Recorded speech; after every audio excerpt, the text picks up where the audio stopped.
आपने नेपाल को लेकर एक बहुत बड़ा प्रेडिक्शन किया था कि वहां सरकार गिर जाएगी, वहां सरकार गिर गई। आप कह रहे हैं बांग्लादेश में तारिक रहमान पीएम बनेंगे, आप कह रहे हैं बांग्लादेश में शेख हसीना की वापसी होगी।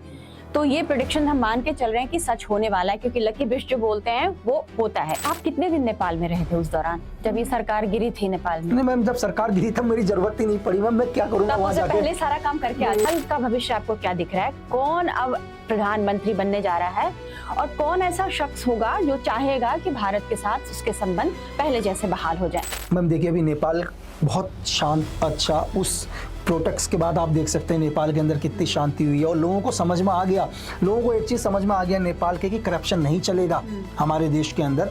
तो जब भी 5 मार्च को इलेक्शन होंगे तो जहाँ तक है, ये मेरा व्यक्तिगत है भाई कि इसमें ये नहीं बोलना, मेरे व्यक्तिगत स्टेटमेंट हैं जो मेरे रिसर्च है या हम लोग काम करते हैं। तो बालेंद्र शाह नेपाल के अगले प्रधानमंत्री।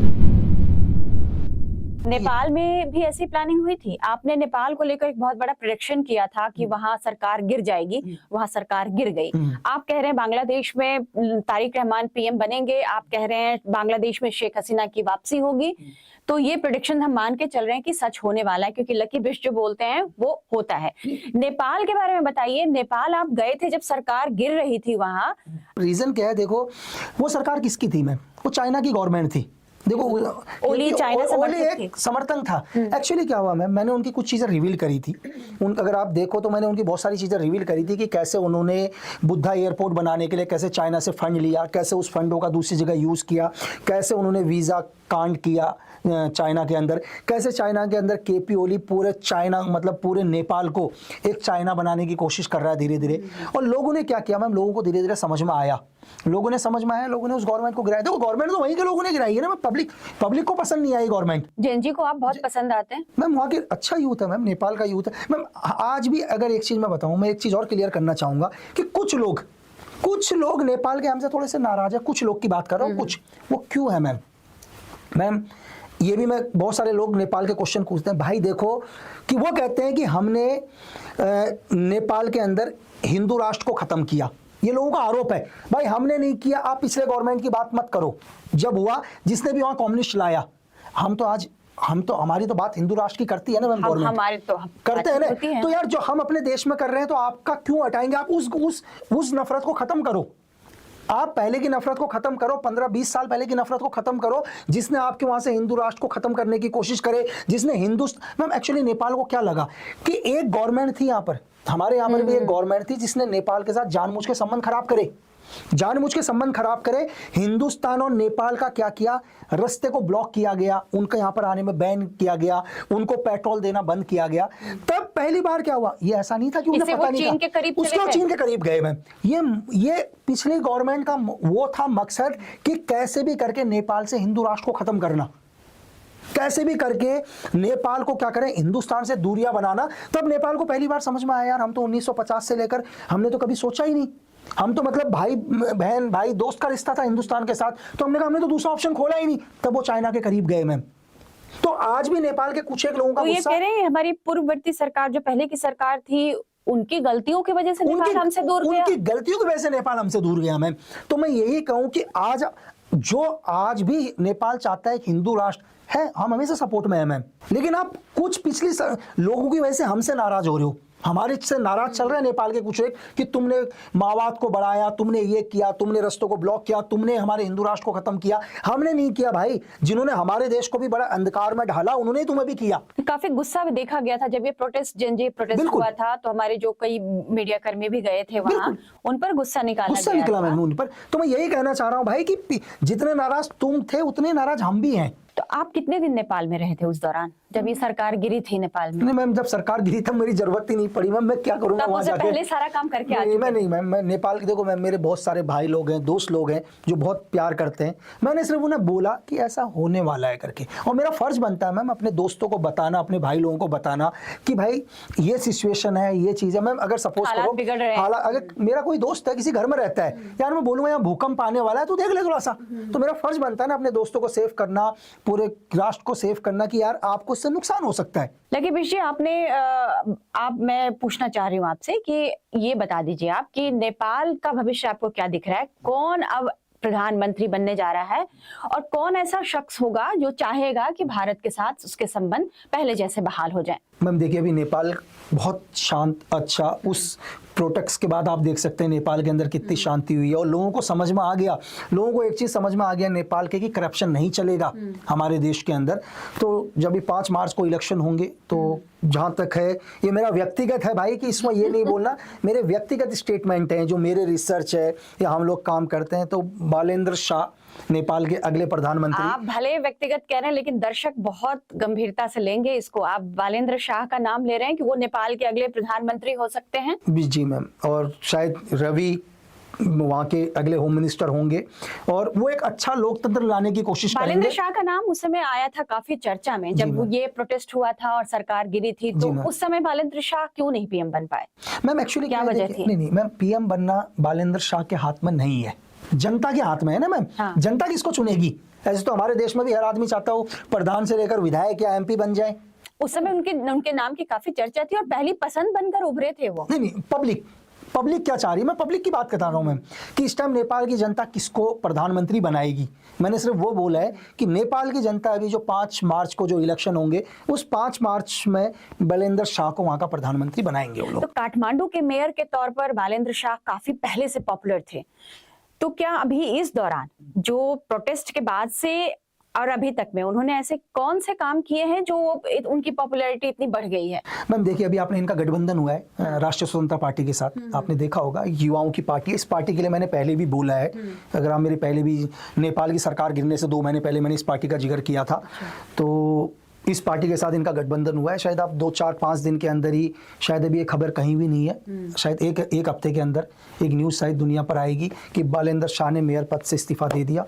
तो यहीं से आप देख लेना। Breaking news Times Now Bharat digital पर लकी बिष्ट जी बता रहे हैं कि बालेंद्र शाह जो काठमांडू के मेयर हैं उसके पद से इस्तीफा देने वाले हैं और वे जल्दी ही नेपाल के प्रधानमंत्री बन सकते हैं, जैसा कि लकी बिष्ट जी कह रहे हैं।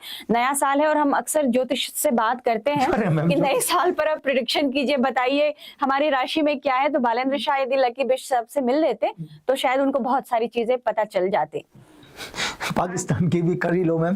वैसे तो पाकिस्तान देख ही रहे हो आप क्या हाल चल रहे हैं पाकिस्तान के। ऑपरेशन सिंदूर के बाद भी उसके जो कहते हैं ना रस्सी जल गई पर बल नहीं गया पाकिस्तान का। जी मैम। तो क्या इसको आए दिन मुनीर कुछ ना कुछ वहां से आपने सुना कि वो हमने ये गिरा दिया, हमने वो गिरा दिया ऑपरेशन सिंदूर में, ये जो बेवजह की जो बातें हैं और ये जो झूठे जो कहते हैं ना अपना दिखाना कि बड़बोलापन कि हमने भारत का ये गिरा दिया वो गिरा दिया, इतना झूठ क्यों बोलता है मुनीर? हम कुछ नहीं बोलेंगे, हम बोलेंगे तो कहेगा यार आप लोग पाकिस्तान के खिलाफ बात कर रहे हो। मैं सिर्फ एक चीज बोलूंगा कि जब ये पॉडकास्ट लोग देख रहे होंगे, आज से 8-9 दिन पहले का एक वीडियो चेक करना, आपको समझ में आएगा कि पाकिस्तान के फील्ड मार्शल, ठीक है, चीफ ऑफ डिफेंस फोर्स, जो इतने पॉपुलर हैं और वो कितने ब्रेव हैं। आज से 12 दिन 15 दिन पहले क्या होता है कि ब्रिटेन के पाकिस्तानी एम्बेसी के बाहर कुछ लोग धरना देते हैं, उसमें से एक औरत सिर्फ एक चीज बोलती है मैम, उस क्लिप को दोबारा सुनना। एक औरत बोलती है कि जैसे ज़ियाउल हक को प्लेन क्रैश में मारा, तुझे किसी दिन कोई कार धमाके में मारेगा। और बहादुर मतलब फील्ड मार्शल और नवाब शरीफ मैम, ये दुनिया का पहला प्रधानमंत्री है जो अपने चीफ ऑफ मतलब फील्ड मार्शल के लिए कहता सिक्योरिटी दे दो ब्रिटेन को। अब मैम जो ब्रिटेन से सिक्योरिटी मांग रहा है, हिस्ट्री में आपने कभी कोई ऐसा देश देखा है जो अपने जनरल के लिए कहता है कि मेरे जनरल को खतरा है, तुम सिक्योरिटी दे दो मैम? तो आप किस ऑपरेशन सिंदूर की बात हम बाद में करें? वो एक औरत की धमकी भी नहीं है मैम, एक औरत के नारे से उसकी हालत खराब हो गई मैम। कई बद्दुआएं हैं उनकी, तो बद्दुआओं से दिमाग खराब हो गया। तो ये देखे ना मैम, एक डर देखो आप।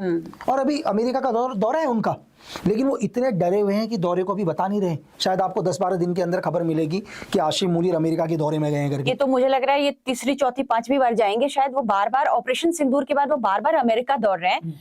फिर तेल को लेकर के बात हो रही है पाकिस्तान के कि तेल अमेरिका का कोई तेल का खजाना मिल गया उनको। अरे मैम, वो तो आप ही जब बताओगे कहाँ कौन सा खजाना मिला है। खजाना ये है मैम कि आशिम मुनीर, पाकिस्तान की हिस्ट्री देख सकते हैं। पाकिस्तान के आर्मी ऑफिसर्स के लिए एक बहुत अच्छी बात है मैम, आपको पता है कि ये दुनिया के सबसे अमीर आर्मी ऑफिसर है पूरे वर्ल्ड में। दुनिया की किसी भी आर्मी को देख लो, जितना पैसा पाकिस्तान के आर्मी ऑफिसर्स के पास है, धरती में इतना पैसा किसी के पास नहीं है, किसी आर्मी ऑफिसर्स के पास। तो करप्शन भी खूब है। करप्शन मैम इस बार तो एक ऐसा कि पाकिस्तान अपनी आने वाली हिस्ट्री में हमेशा याद करेगा कि हमारे फील्ड मार्शल आए थे कासिम मुनीर, जिन्होंने अपने न्यूक्लियर वेपन दे दिए मैम। इनकी चल रही है न्यूक्लियर वेपन की डील, जो कई सालों के बाद, शायद 5-10 साल के बाद लोगों को पता चलेगा कि हमारी धरती में एक फील्ड मार्शल हुए थे और हमें पता ही नहीं, हमारे वेपन, सारे न्यूक्लियर वेपन अमेरिका से डील करके कहीं दूसरे देश पहुंच गए, किसी और को बेच दिए उन्होंने, किसी और को चले गए लेकर, हमारे न्यूक्लियर वेपन ही बेच दिए किसी ने। तो इससे बड़ा आप क्या दिखाओगे मैम? तो पाकिस्तान तब झुनझुना बजाता रहेगा। वो जो न्यूक्लियर वेपन्स की बार बार धमकी, गिदर भभकियां दी जाती हैं, वो बाद में इन्हें पता चलेगा मैम कि कासिम मुनीर ने वो डील कर दी। ये ट्रम्प के साथ मिलकर डील कर ली मैम। ये चाहे ट्रम्प के साथ हो, चाहे CIA के साथ हो मैम। देखो ट्रम्प तो क्या होते हैं, 5 ईयर्स के लिए आते हैं, है ना। चाहे इससे पहले बाइडेन आए 5 साल के लिए, चाहे बराक ओबामा आए, एजेंसी हमेशा एजेंसी रहती है। तो पाकिस्तान और अमेरिका का गठजोड़ आप कह रहे हैं न्यूक्लियर वेपन के लिए हो रहा है? ये अमेरिका ने कहीं और डील करा दी पाकिस्तान की? नहीं मैम, देखो अमेरिका को खतरा है न्यूक्लियर वेपन से पाकिस्तान के। खुद ही न्यूक्लियर वेपन दिए, खुद ही पाकिस्तान को न्यूक्लियर पावर बनाया, लेकिन आज वो भस्मासुर हो गया। दिक्कत है ना पाकिस्तान से नहीं है, दिक्कत है आसपास के देशों से, तालिबान, अफगानिस्तान कि कहीं ये वेपन इनके हाथ में ना लग जाए, इसलिए पाकिस्तान से छीन लो। कि अब छीनने से तो छीन नहीं सकता ना मैम, छीनने से तो छीन नहीं सकता, लेकिन कैसे बार बार पहला फुसला कि उन वेपन। दिक्कत है अमेरिका को खुद की सेफ्टी पहले। अमेरिका दुनिया में वो देश है मैम जो पहले खुद आतंकवाद तैयार करता है, खुद मुजाहिदीन बनाता है और लास्ट में मिटाता भी उन्हीं को है। अगर आप बिन लादेन की हिस्ट्री देखो, बनाने वाला कौन था? अमेरिका था ना। दुनिया में मुजाहिदीन किसने तैयार करे? अमेरिका ने किए। IS किसने बनाया? अमेरिका ने बनाया मैम। दुनिया के अंदर किसी भी तालिबान किसने बनाया? अमेरिका ने बनाया ना मैम। आप हाफिज ले लो, मौलाना मसूद अजहर ले लो, सबको किसने तैयार किया? अमेरिका ने तैयार किया ना मैम। वेनेजुएला में जो अमेरिका ने किया, उस कार्रवाई को कैसे देखते हैं? बिल्कुल अमेरिका की एक पॉलिसी है, आप दोनों का पैटर्न लगाना। बांग्लादेश की गवर्नमेंट गिराई, बिल्कुल गिराई। किसको दिया? जिसको नोबेल पुरस्कार मिला हुआ था। सेम अभी वेनेजुएला में किसको मिला है? नोबेल पुरस्कार। आप दिमाग देख रहे हैं पैटर्न। लेकिन वो अभी तक उनको सत्ता नहीं सौंपी। देने उसी को है ना मैम, आज नहीं तो कल सत्ता सौंप देंगे मैम। अच्छा आप कह रहे हैं जो नोबेल पुरस्कार विजेता है, जो अभी जो जिनको मिला है, उनके हाथ में सत्ता, मारिया के हाथ में सत्ता जानी है उनकी, अमेरिका की। ऐसा नहीं है, वेनेजुएला तो अभी दिख रहा है मैम आपको। 1989 के अंदर कौन सा देश है मैम, मेरे दिमाग से उतर रहा है, बेलेना कोई देश है, जस्ट मेरे नाम से उतर गया। सेम अमेरिका ने क्या किया मैम, उनके राष्ट्रपति को भी कैप्चर किया, लास्ट में जेल डाला और वो जेल के अंदर खत्म हो गए। 2003 में इन्होंने क्या किया? सद्दाम हुसैन को उठाया, फांसी दी। 2022 में इन्होंने क्या किया? ये एक और प्रेसिडेंट को उठाया। वो तो इनका यही है मैम, और ये भी जेल चले जाएंगे, कभी बाहर आएंगे नहीं मैम। तो आप कह रहे हैं कि ये नोबेल पुरस्कार विजेताओं को सत्ता सौंप रहे हैं, अमेरिका सौंप रहा है दुनिया को। ये मैम वो नोबेल पुरस्कार दुनिया के लिए है। अच्छा मैम, महात्मा गांधी जी ने अहिंसा का पाठ किया, पूरी दुनिया में किया मैम, पूरे वर्ल्ड में किया। मैं कहता हूँ शायद महात्मा गांधी जी, चाहे कुछ भी हो, बोला एक अहिंसा की तो बात करी ना, माने जाते महात्मा गांधी तो अहिंसा के पुजारी माने जाते। उनको क्यों नहीं दिया नोबेल पुरस्कार में दुनिया के अंदर? ये बताइए ना मैम। ये शांति पुरस्कार, ये दिखाना सिर्फ दुनिया को, ये सारे के सारे क्या है? ये CIA के एजेंट है मैम। तो ये ट्रम्प जो खुद शांति पुरस्कार लेना चाह रहे थे, नोबेल का शांति पुरस्कार, जो इस तरह की जो कार्रवाई की है जो उन्होंने वेनेजुएला में, ये इसका दुनिया भर में विरोध हो रहा है। मतलब मुझे लग रहा है कि रूस और चीन ने इसका विरोध किया है, और भी कई देश इस पर चुप हैं, जो बोल नहीं रहे, लेकिन उनका विरोध है एक तरह से। तो ट्रम्प के इस तरह के कार्रवाई, अमेरिका की कार्रवाई में मैं कहूँ कि ये तानाशाह वाला रवैया नहीं है इनका मैम। दुनिया का एक दस्तूर है मैम, ये लोगों को समझ में आ जाना चाहिए, हमें भी समझना चाहिए कि दुनिया में अगर सेफ रहना है तो ताकतवर बनो मैम। ताकतवर के लिए दुनिया में कोई लॉ नहीं लगते हैं मैम, उसके लिए कोई इंटरनेशनल लॉ नहीं लगता, कोई इंटरनेशनल कानून नहीं लगता, कोई मानव अधिकार नहीं लगता। अगर खुद को और अपने देश को बचाना है तो पहले एक चीज़ समझ लो, ताकतवर बनना है। ताकतवर कैसे बनोगे मैम? आपकी इकोनॉमी सुपर स्ट्रांग होनी चाहिए मैम। तो हम तीसरी अर्थव्यवस्था तो बन ही गए, बन रहे हैं, तभी तो डिस्टर्ब हो रहा है ना मैम। तो आप क्या कहना है कि जैसे जैसे हम पायदान पर ऊपर जाएंगे और दिक्कतें आएंगी? निंदा सब करेंगे, देखो क्या होता है, निंदा सब करेंगे, एक्शन कोई नहीं लेगा। हम भी करते हैं ना, 2 लोग पीट रहे होते हैं या 2 पीट रहे होते हैं, हम कहते हैं बहुत गलत हुआ तेरे साथ, लेकिन हम नहीं जाते बीच में। दुनिया में कुछ भी होगा निंदा सब करेंगे मैम, लेकिन आपके साथ कोई खड़ा हुआ नहीं दिखेगा आपको स्टैंड लेते हुए। स्टैंड आपको खुद लेना पड़ेगा। ये जितनी जल्दी सीख जाओ हम सबके लिए अच्छा है। खबरों की रणभूमि में यहां शोर नहीं सोच लड़ती, जहां शब्द नहीं फैक्ट्स वार करते हैं और हर सवाल खोलता है सच की नई परत।